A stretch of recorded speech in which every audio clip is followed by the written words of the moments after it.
Este folclor, cică-i bună, cică-i global, cică-i banal, procurul, cică-i oriental. E adevărat că schimba percepția despre folclor. O să-l iubesc și mai mult vreau să mor. Că primim mesajele la străini care nu mai asociază cu hoți de găini. Lumea e frumoasă când îți faci mă din frații, plicam suprafața unui metrou între stații. Atenție când cine se deschid, la fel și perspectiva. Nu e mișcoro pentru profit, dimpotrivă.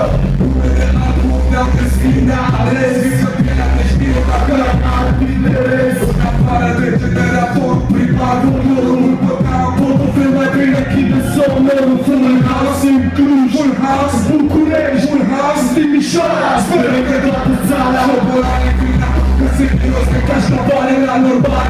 Nu eu să mă supăr că dacă apare răbidă peste că răbidă construim o bază. Românii și-au rândea folclorul.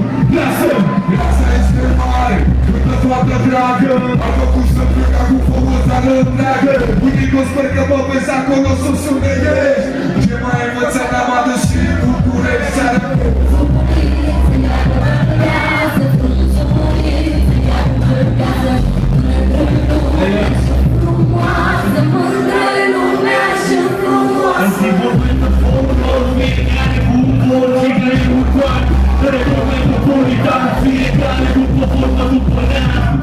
Dar eu spun să-ți-am din Bravo, Macedonia. Acum muzica noastră, tu iubești surorile și frați. Unde e să-mi auzi vocea, când muzică pentru viitor din Dobrogea. Tricolor din brațul vocea, nu din faptul ce am murit din Anca Plai cu vocea.